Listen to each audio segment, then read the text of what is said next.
ಲೋಕದ ದಿಗ್ಗಜ, ನಾಡಿನ ಹೆಸರಾಂತ ಕಾದಂಬರಿಕಾರರು, ಪದ್ಮಭೂಷಣ, ಸರಸ್ವತಿಯ ಹೆಸರಿನಲ್ಲೇ ಸರಸ್ವತಿ ಸಮ್ಮಾನ್ ಕೃತಿಗೆ ಪಾತ್ರರಾದಂಥ ಶ್ರೇಷ್ಠ ಕಾದಂಬರಿಕಾರರು, ಆಮೇಲೆ ಹುಟ್ಟೂರಿನ ಬಗ್ಗೆ ಅಪಾರವಾದಂಥ ಅಭಿಮಾನವನ್ನು, ಪ್ರೀತಿಯನ್ನು ಇಟ್ಕೊಂಡಿದ್ದಂಥ ಒಬ್ಬ ಮೇರು ವ್ಯಕ್ತಿತ್ವವನ್ನು ಹೊಂದಿದ್ದಂಥ ಸಾಹಿತಿಗಳು ಅಂತ ಹೇಳಿದ್ರೆ ಅವರು ಸಂತೇಶಿವರದ ಸುಪುತ್ರ ಎಸ್.ಎಲ್. ಭೈರಪ್ಪ ಅವರು 94 ವರ್ಷಗಳ ಸಾರ್ಥಕ ಬದುಕನ್ನು ನಡೆಸಿ ಇಡೀ ವಿಶ್ವ ಮೆಚ್ಚುವಂಥ ಕಾದಂಬರಿಗಳನ್ನು ಬರೆದು ಅವರು ವಿಶ್ವ ಮಟ್ಟದಲ್ಲಿ, ಜಾಗತಿಕ ಮಟ್ಟದಲ್ಲಿ ಒಂದು ಹೆಸರನ್ನು ಗಳಿಸಿದ್ದಂಥ ನಾಡಿನ ಸರ್ವಶ್ರೇಷ್ಠ ಸಾಹಿತಿಗಳಾದ ಭೈರಪ್ಪ ಅವರ ನಿಧನ ಕನ್ನಡ ಸಾರಸ್ವತ ಲೋಕಕ್ಕೆ ತುಂಬಲಾರದ ನಷ್ಟ ಆಗಿದೆ. ಮಾನ್ಯ ಭೈರಪ್ಪ ಅವರು ನೀಡಿರುವಂಥ ಪ್ರಖ್ಯಾತ ಕಾದಂಬರಿಕರುಗಳು ನಮ್ಮ ಕನ್ನಡದ ಇತಿಹಾಸದ ಚರಿತ್ರೆಯಲ್ಲಿ ಒಂದು ಚಿರಶಾಶ್ವತವಾದ ಸ್ಥಾನವನ್ನು ಪಡ್ಕೊಂಡಿರೋದ್ರ ಜೊತೆಗೆ ಅತಿ ಹೆಚ್ಚು ಅನುವಾದ ಆಗಿರುವಂಥ ಕಾದಂಬರಿಗಳ ಸಾಲಿನಲ್ಲಿ ಭೈರಪ್ಪ ಅವರ ಕಾದಂಬರಿಗಳು ಸೇರ್ತವೆ. ಅವರು ಈಗಾಗಲೇ ನಮ್ಮ ಪೂರ್ಣಚಂದ್ರ ತೇಜಸ್ವಿ ಅವರು, ಬಲ್ಲೇನಹಳ್ಳಿ ಮಂಜುನಾಥ್ ಅವರು ತಿಳಿಸಿದ ಹಾಗೆ ಸಪ್ತ ಸಾಗರದ ಆಚೆ ಕೂಡ ಅವರ ಸಾಹಿತ್ಯದ ಪ್ರಭಾವ, ಅವರ ಸಾಹಿತ್ಯದ ಮೌಲ್ಯ ಇತ್ತು ಅಂತ ಹೇಳಿದ್ರೆ ಕನ್ನಡಿಗರಾದ ನಾವೆಲ್ಲ ಕನ್ನಡಿಗರ ಅಸ್ಮಿತೆಯನ್ನು ವಿಶ್ವಮಟ್ಟಕ್ಕೆ ಕೊಂಡೊಯ್ದಂಥ ಒಬ್ಬ ಶ್ರೇಷ್ಠ ಕಾದಂಬರಿಕಾರನ್ನ ನಾವು ನೆನ್ಕೋಬೇಕಾಗ್ತದೆ. ಒಬ್ಬ ಮಹಾನ್ ದಿಗ್ಗಜ ಇವತ್ತು ತೀರ್ಕೊಂಡಿದ್ದಾರೆ. ಅಂಥ ಒಬ್ಬ ಶ್ರೇಷ್ಠ ಸಾಹಿತಿಯನ್ನು ನಾವೆಲ್ಲರೂ ಕೂಡ ಸ್ಮರಣೆ ಮಾಡ್ತಾ ಅವರ ಆತ್ಮಕ್ಕೆ ಚಿರಶಾಂತಿ ದೊರಕಲಿ. ಅವರು ನಮ್ಮ ಚನ್ನರಾಯಪಟ್ಟಣದ ನವೋದಯ ಪ್ರೌಢಶಾಲೆಯಲ್ಲಿ ಪ್ರೌಢಶಾಲಾ ವ್ಯಾಸಂಗವನ್ನು ಮಾಡಿ ಮೈಸೂರಿನ ಶಾರದಾ ವಿಲಾಸ್ ಕಾಲೇಜಿನಲ್ಲಿ ಅವರು PUC ವ್ಯಾಸಂಗವನ್ನು ಮಾಡಿದ್ರು. ಭಾಳ ಕಷ್ಟದಲ್ಲಿ ಜೀವನವನ್ನು ನಡೆಸೋದು ಕೂಡ ಒಂದು ಸಾಹಿತ್ಯಕ್ಕೆ ಮೌಲ್ಯವನ್ನು, ಅಸ್ಮಿತೆಯನ್ನು ತಂದುಕೊಟ್ಟಂಥ ಒಬ್ಬ ಶ್ರೇಷ್ಠ ಸಾಹಿತಿಗಳಾಗಿರುವಂಥ ಭೈರಪ್ಪ ಅವರ ಅಕಾಲಿಕ ನಿಧನ ನಮ್ಮ ಕನ್ನಡಕ್ಕೆ ತುಂಬಲಾರದ ನಷ್ಟ ಆಗಿದೆ. ದಯಾಮಯನಾದ ಭಗವಂತ ಅವರ ಆತ್ಮಕ್ಕೆ ಚಿರಶಾಂತಿಯನ್ನು ನೀಡಲಿ ಅಂತ ನಾವು ಇವತ್ತು ತಾಲೂಕು ಕನ್ನಡ ಸಾಹಿತ್ಯ ಪರಿಷತ್ತು, ಪ್ರಗತಿಪರ ಸಂಘಟನೆಗಳು ಹಾಗೂ ಪತ್ರಕರ್ತರ ಸಂಘದ ವತಿಯಿಂದ ಶ್ರದ್ಧಾಂಜಲಿಯನ್ನು ನಡೆಸಿದ್ದೇವೆ. ಕಾರ್ಯಕ್ರಮದಲ್ಲಿ ಭಾಗವಹಿಸಿರುವಂಥ ಎಲ್ಲ ಗಣ್ಯರಿಗೆ, ಮಹನೀಯರಿಗೆ ನಾನು ಧನ್ಯವಾದವನ್ನು ಅರ್ಪಿಸ್ತಾ ಇದ್ದೇನೆ. ನಮಸ್ಕಾರ. ನಿನ್ನೆ ತಾನೇ ಕನ್ನಡ ಸಾಹಿತ್ಯ ಲೋಕದ ಮೇರು ದಿಗ್ಗಜ, ಪದ್ಮಭೂಷಣ ಪ್ರಶಸ್ತಿ ಪುರಸ್ಕೃತರು, ಸರಸ್ವತಿ ಸಮ್ಮಾನ್ ಪ್ರಶಸ್ತಿ ಪುರಸ್ಕೃತರು, ನಮ್ಮ ನೆರೆಯ ಜಿಲ್ಲೆ ಹಾಸನ ಜಿಲ್ಲೆಯ ಚನ್ನರಾಯಪಟ್ಟಣ ತಾಲೂಕಿನ ಸಂತೇಶ್ವರ ಗ್ರಾಮದ ಸುಪುತ್ರರು ಅಂತ ಎಸ್.ಎಲ್. ಭೈರಪ್ಪನವರು ನಮ್ಮನ್ನು ಬಿಟ್ಟು ಅಗಲಿದ್ದಾರೆ. ಅದು ಇಡೀ ಸಾಹಿತ್ಯ ಲೋಕಕ್ಕೆ ತುಂಬಲಾರದ ನಷ್ಟ ಆಗಿದೆ.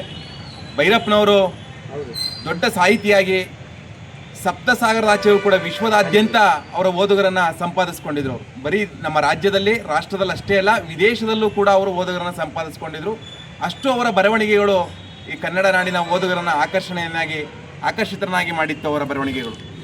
ಜೊತೆಗೆ ನಮ್ಮ ಸಾಹಿತ್ಯದ ಕೃಷಿಯೊಂದಿಗೆ ತನ್ನ ಹುಟ್ಟೂರಾದ ಸಂತೇಶ್ವರ ಗ್ರಾಮ ಬಹಳ ನೀರಿನ ಸೌಕರ್ಯ ಇಲ್ಲದೇ ಬಣಗ್ತಾ ಇರುವಂಥ ಸಂದರ್ಭದಲ್ಲಿ ನಾನು ಏನಾದರೂ ಮಾಡಿ ಈ ಸಂತೇಶ್ವರ ಗ್ರಾಮ ಮತ್ತು ಸುತ್ತಮುತ್ತಲ ಗ್ರಾಮಗಳಿಗೆ, ಕೆರೆಗಳಿಗೆ ನೀರನ್ನು ತುಂಬಿಸಬೇಕು ಅಂತ ಪಣ ತೊಟ್ಟು ಸರ್ಕಾರದ ವತಿಯಿಂದ 25 ಕೋಟಿ ರೂಪಾಯಿಗಳ ಅನುದಾನವನ್ನು ಪಡ್ಕೊಂಡು ಅವರು ಸಂತೇಶ್ವರ ಗ್ರಾಮದ ಆ ದೊಡ್ಡ ಕೆರೆಯನ್ನು ತುಂಬಿಸೋದ್ರ ಜೊತೆಗೆ ಸುತ್ತಮುತ್ತಲ ಗ್ರಾಮದೂ ಕೂಡ ಏತ ನೀರಾವರಿ ಯೋಜನೆ ಮೂಲಕ ನೀರಾವರಿ ಯೋಜನೆಗೆ ಜಾರಿ ತಂದಂಥ ಆಧುನಿಕ ಭಗೀರಥ ಅನ್ನೋ ಹೆಸರನ್ನು ಕೂಡ ಪಡ್ಕೊಂಡಂಥವ್ರು ಎಸ್.ಎಲ್. ಭೈರಪ್ಪರವರು.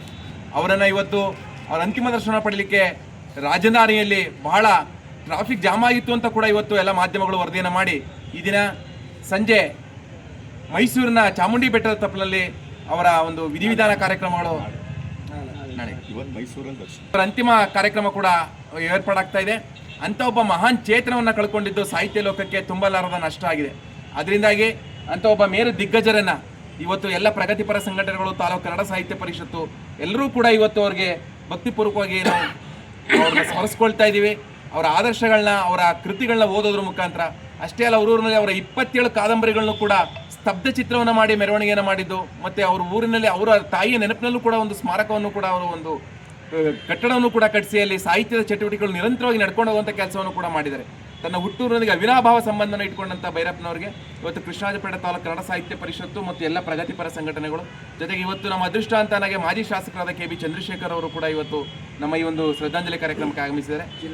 ನಮ್ಮ ಮೈಸೂರು ಸಕ್ಕರೆ ಕಾರ್ಖಾನೆ ಅಧ್ಯಕ್ಷರಾದ ಸಿ ಡಿ ಗಂಗಾಧರ್ ಸರ್ ಅವರು ಕೂಡ ಉಪಸ್ಥಿತರಿದ್ದಾರೆ. ಅವರ ಒಂದು ಶ್ರದ್ಧಾಂಜಲಿ ಕಾರ್ಯಕ್ರಮದಲ್ಲಿ ಎಲ್ಲ ಪ್ರಗತಿಪರ ಸಂಘಟನೆಗಳು, ಮಾಧ್ಯಮದ ಬಂಧುಗಳು ಎಲ್ಲರೂ ಕೂಡ ಇವತ್ತು ಅವ್ರನ್ನ ಭಕ್ತಿಪೂರ್ವಕವಾಗಿ ನಾವು ಸ್ಮರಿಸ್ತಾ ಅವರ ಆತ್ಮಕ್ಕೆ, ಅವರ ಕುಟುಂಬ ವರ್ಗದವರಿಗೆ, ಅವರೆಲ್ಲ ಸಾಹಿತ್ಯಾಭಿಮಾನಿಗಳಿಗೆ ಭಗವಂತ ಆ ನೋವನ್ನು ಭರಿಸುವಂಥ ಶಕ್ತಿಯನ್ನು ತುಂಬಲಿ ಅಂತ ನಾನು ಭಕ್ತಿಪೂರ್ವಕವಾಗಿ ಪ್ರಾರ್ಥನೆ ಮಾಡ್ತೀನಿ. ನಾಡು ಬಹಳ ದುಃಖದಲ್ಲಿರ್ತಕ್ಕಂಥ ಸನ್ನಿವೇಶಗಳಿದೆ.